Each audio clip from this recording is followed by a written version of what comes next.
भक्त के लिए बहुत बड़ी गारंटी दी गई है। श्रीमद् भगवत गीता में भगवान ने यह गारंटी दी, जिसमें यह कहा गया कि अनन्यम चिंतयन्तो माम यो जना पर्युपासते तेषाम नित्याभियुक्तानाम योगक्षेमम वहाम्यहम्। यानी अनन्य भाव से जो मेरा चिंतन करता है। अनन्य भाव किसे कहते हैं? कि आपके अलावा मेरा कोई दूसरा नहीं है, आप ही मेरे एकमात्र सहारे हो और मैं किसी के सहारे नहीं हूँ। जो भाव मीरा में था कि मेरे तो गिरधर गोपाल दूसरों न कोई, यानी अनन्य भाव से जो मेरा चिंतन करता है उस मेरे भक्त का योगक्षेमम वहाम्यहम्, यानी कि अप्राप्त की प्राप्ति और प्राप्त की सुरक्षा का भार मैं वहन करता हूँ। उड़ीसा प्रांत के जगन्नाथपुरी में माधव दास जी नाम के एक भक्त थे। वे नितांत एकाकी थे, उनके कोई पत्नी बच्चे वगैरह कोई नहीं थे। रोज़ सुबह में उठ करके वो भगवान जगन्नाथ के दर्शन करते थे और दिन भर ही मानसिक सेवा उनकी किया करते थे, उनके साथ ही खेलते थे, उन्हीं से ही बात करते थे और जीवन में उनके अलावा, भगवान जगन्नाथ के अलावा उनका और कोई था ही नहीं। उन्हीं से वह दिन भर खेलते भी उनके साथ, बात भी उनके साथ करते थे और इस प्रकार से अपनी ज़िंदगी बसर कर रहे थे। एक बार क्या हुआ कि उन्हें अतिसार यानी पेचिश, उसकी बीमारी हो गई और धीरे धीरे वो रोग बढ़ता गया। वे अपना काम स्वयं अपने हाथ से ही करते थे, स्वावलंबी थे, किसी को भी सेवा करने का अवसर नहीं देते थे। तो वो जब तक उनका शरीर साथ देता रहा, अपना परिचर्या स्वयं करते रहे। परंतु एक समय ऐसा आया कि वो सब बिल्कुल ही अशक्त हो गए। तो किसी ने आके कहा कि हम आपकी सेवा कर दें।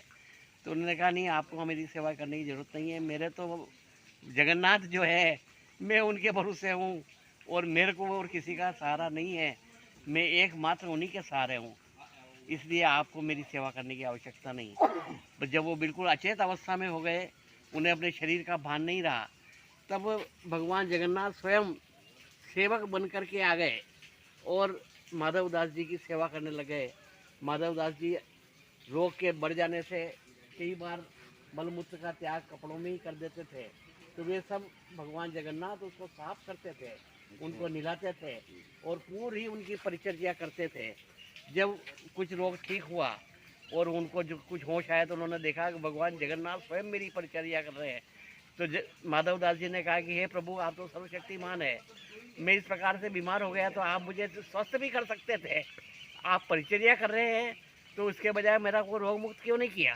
तो उन्होंने कहा ये प्रारब्ध है और इसे भुगतना ही पड़ता है, भोगना ही पड़ता है, और यदि इस जन्म में नहीं भोगते तो आपको अगला जन्म लेना पड़ता, और मैं नहीं चाहता कि मेरा भक्त बार बार जन्म ले और उनको भोगे, इसलिए इसी जन्म में इस प्रारब्ध को पूरा करने के निमित्त मैं तुम्हें यह सेवा तुम्हारी कर रहा हूँ।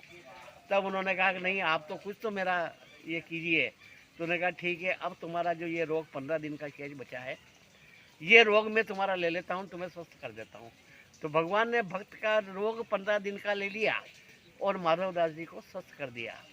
अब वो दिन तो आया गया हो गया, पर आज भी साल में 15 दिन तक भगवान जगन्नाथ बीमार रहते हैं। वो माधव दास जी की बीमारी उन्होंने स्वीकार की थी, तो 15 दिन तक उनके पट बंद रहते हैं।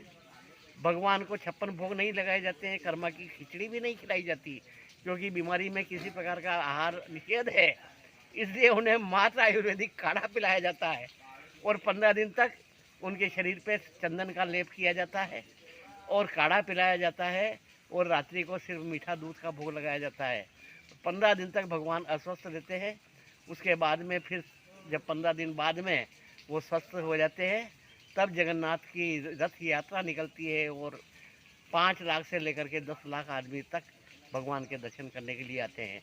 तो वो 15 दिन जो भगवान के अस्वस्थ रहने का, पट बंद होने का, काढ़े का भोग लगाने का कारण ये है कि उन्होंने एक बार अपने भक्त माधव दास का जो रोग था वो 15 दिन का स्वयं स्वीकार किया, वो आज भी भगवान अपने शरीर पर ले रहे हैं। इस प्रकार से भगवान भक्त वत्सल है और आज दिन तक भगवान का जो जगन्नाथ में ये दर्शन होता है और ये प्रसंग होता है, ये आज तक अनवरत जारी है। इसलिए भगवान भक्त को गारंटी देते हैं कि यदि तू मुझे अनन्य रूप से मेरा भक्ति करता है तो फिर मैं जो भी तेरी स्थिति होती है मैं हमेशा तेरी सहायता करने के लिए आता हूँ, खड़ा रहता हूँ और तेरे दुख को निवारण करता हूँ।